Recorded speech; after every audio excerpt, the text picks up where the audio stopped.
Let's prepare for the Unit 1 test. We've got a number of different questions here. Looks like we've got 15 problems total. All right, let's start. Number 1, find the slope of a line that passes through the points -2, 3, and 1, 1. So I'm going to pause here. Anytime I have problems where points are involved, I'm going to just stop and label them. So this is point 1. This is going to be point 2 for me. If this is point 1, then this is x1, y1. And this will be x2, y2. Well, to find the slope, I'm going to use the slope formula. That's y2 minus y1 over x2 minus x1. For this particular problem, that's going to be 1 minus 3 over 1 minus -2. All right, careful with your negatives here. This is going to make -2 over 3. And we'll kick the negative out to the front. So our slope here is -2/3. All right, number 2. Find the equation of a line in slope-intercept form. So that's y equals mx plus b. With a slope of 3/2, and it passes through the point 4, 1. Okay, so here this is going to be x1, y1. And what I've got to do is actually use point-slope form first, since I've got a point and the slope. So that is y minus y1 equals m times x minus x1. Where m is my slope, 3/2, and I've got x1, y1 coming from this point here. So let's see, y minus 1 is equal to 3/2 times x minus x1 is 4. All right, let's distribute this 3/2 and write that here. Y minus 1 is equal to 3/2 x minus 3 times 4 is going to make 12. So that's 12 over 2, 6. All right, lastly, let's add 1 to both sides. Y equals 3/2 x -6 plus 1 is going to make -5.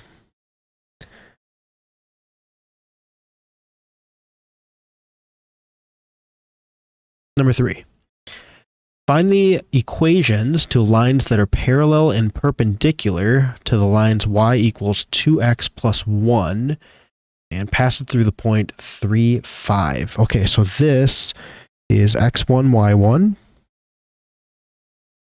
And a parallel line to this would have the exact same slope. So for parallel, make a little parallel sign here. I'm going to do y minus y1 again equals m times x minus x1. So this is point slope form. And here I'm going to plug in my x1 and y1 and then 2 as my slope, since a parallel line would have the exact same slope. So let's see, y minus y1 is 5 equals 2 times x minus x1 is 3. We'll distribute. Y minus 5 is equal to 2x minus 6. Then we'll add 5 to both sides. And let's see, that's going to be y equals 2x minus 1.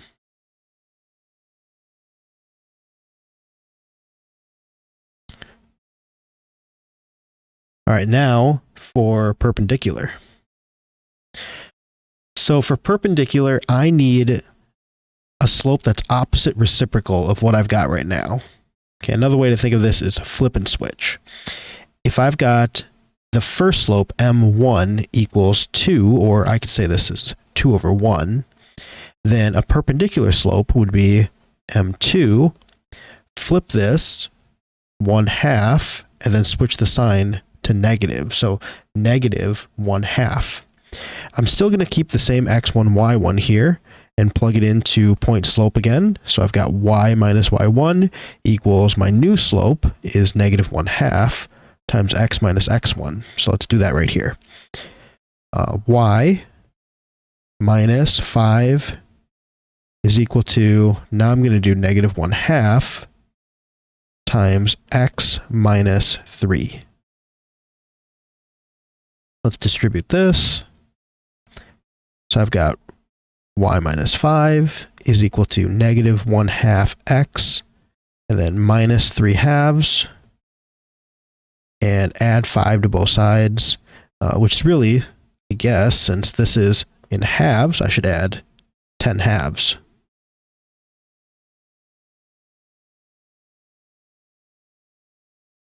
So y equals negative 1/2 x, and then plus, let's see, I've got positive 3/2 over here, so plus 10, that's going to be 13/2.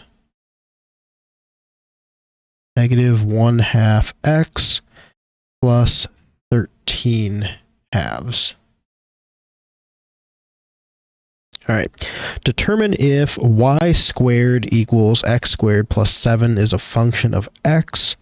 Well, I could tell you that this is going to be no, because if I solve for y by taking the square root of both sides, I'll get y equals here, but then this is going to be plus or minus, my result over here, which tells me that if I'm going to have two possible answers here, then no. All right, determine if this y equals 6x to the third minus 3 is a function of x. Yes, because this is just a regular polynomial. So any polynomial, regardless of how long or short it is, as long as it's not being divided by an x at some point or anything else, I know that a regular polynomial, yes, this is a function of x. All right, evaluate 3x squared minus 7 for 0 and then for 2/3. Okay, 3, plug in 0 here, squared minus 7. Well, 0 squared is just going to be 0, and then 3 times 0 is still going to be 0, so this is just negative 7. Okay, and then this one, 2/3. So let's plug in 2/3. 3 times 2/3 squared minus 7. And when I do this, I'm going to square both the top and the bottom. So this will end up being 3 times 4/9 minus 7. When I multiply a integer to a fraction, I'm just going to multiply to the top here. So this will end up being 12/9 minus 7. All right, let's go over here. All right, then I want to do 7 as a fraction, because currently I can't subtract these as it is. So what I'm going to do is I'm going to rewrite this. This is going to be 12/9. But then this time, instead of 7, I'm going to write this as something over 9ths. That's going to be 63/9. All right, now I can actually subtract these. So 12 minus 63 is going to be negative 51. This is negative 51/9.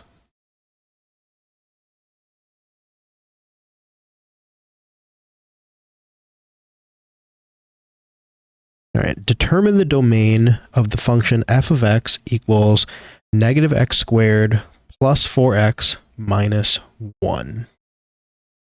Well, here I've got nothing restricting in this, so I've got no fraction, no rational thing that's going to tell me in the bottom that I have to find exclusions in the domain. I've got no square roots. There's nothing else going on here. So this just tells me that my implied domain is going to be all real numbers. So I'm going to write that as the domain is equal to the set of x such that x exists within the reals. This one, however, x minus 1 over 2x squared minus 8, I've got to find when the denominator would be 0, because I can never divide by 0. So really this is asking, when is 2x squared minus 8 equal to 0? So let's solve for x in this. I'm going to add 8 to both sides.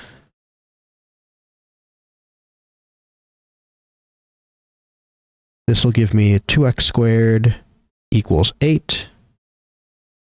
Here we'll divide by 2. So I've got x squared equals 4. And then take the square root.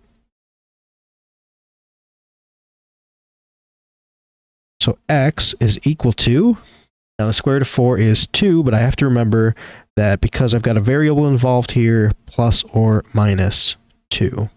And really this is saying what x cannot be, because I'm solving for when the denominator would be 0.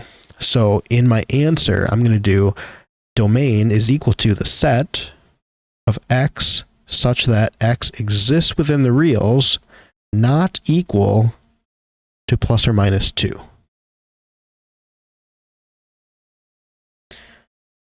All right, second page. Number 9, on what interval is the function increasing? So this is using the graph below and assuming that the graph continues beyond the window. So I'm going to draw a little arrow right here, a little arrow right here. Well, when is it increasing? This is going to be looking at the domain. This is negative infinity here, positive infinity is out here. And I want to say on which x values is the function going up from left to right. So from negative infinity, there's nothing really telling me that this graph is going to change at all. So as I go left to right, I'm climbing and I'm climbing, I'm going up until this point right here. So that's going to tell me from negative infinity to 0, my function is increasing.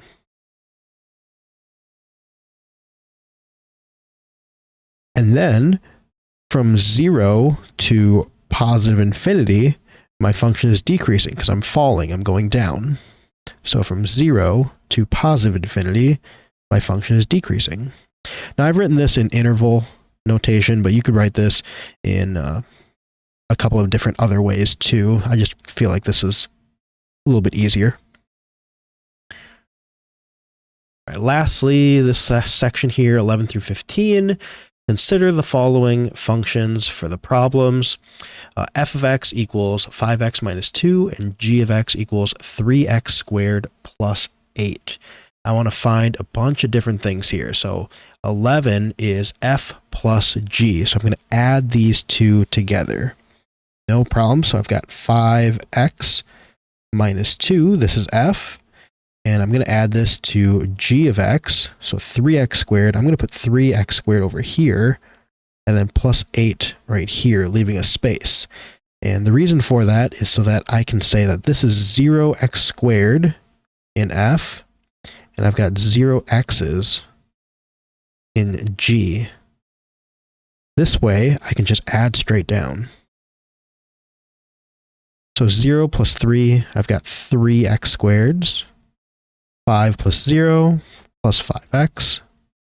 And then negative 2 plus 8 plus 6. So f plus g is going to give me 3x squared plus 5x plus 6.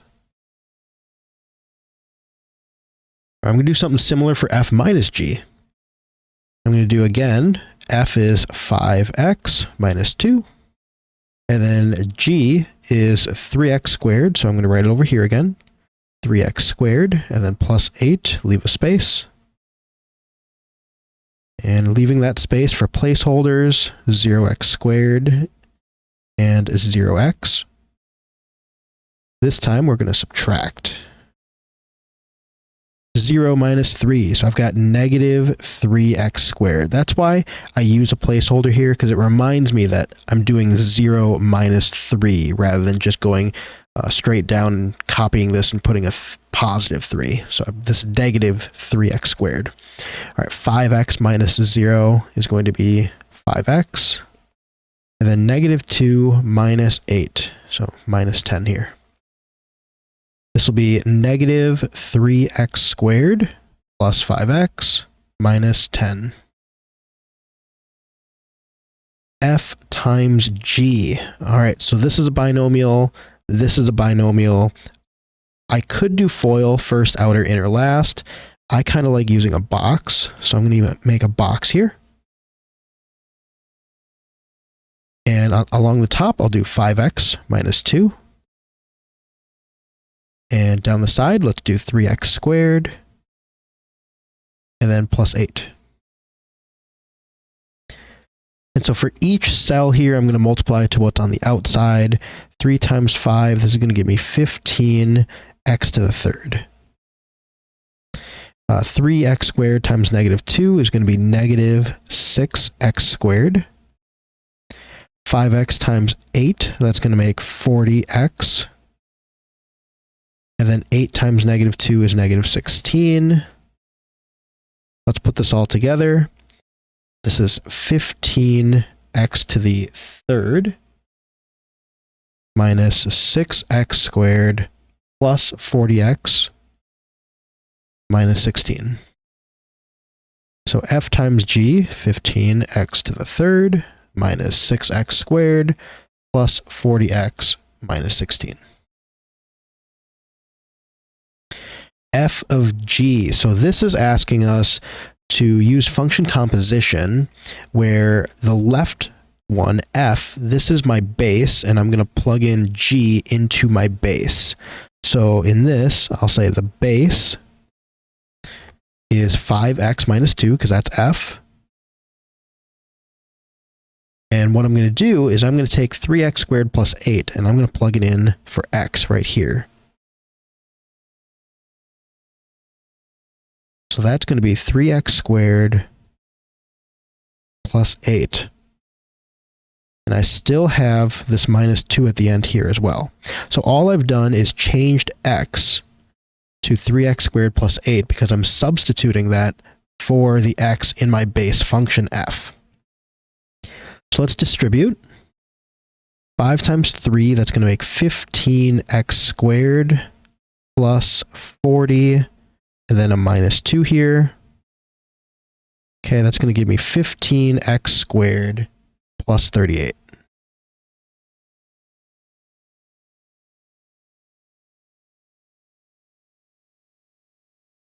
All right, last one. Find g of f. So now g is my base function, 3x squared plus 8. That's going to be 3x squared plus 8 is my base, and I'm going to plug in for x, f. So I'm plugging in 5x minus 2 here. So 3, then let's do this in red. Plug in 5x minus 2.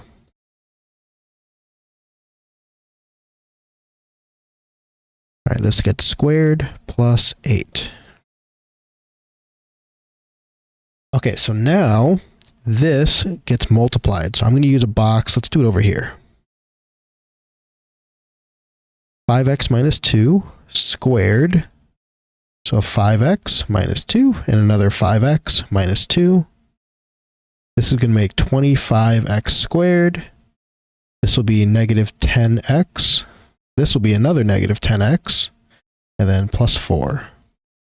So this is 3 times 5x minus 2 squared becomes, put this together, 25x squared minus 20x plus 4.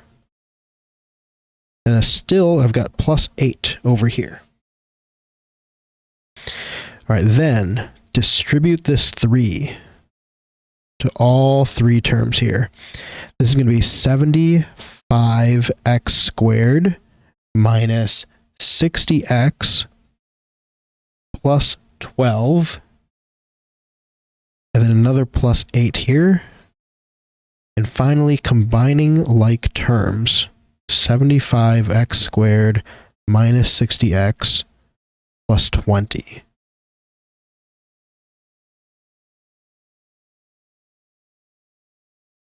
And that's it.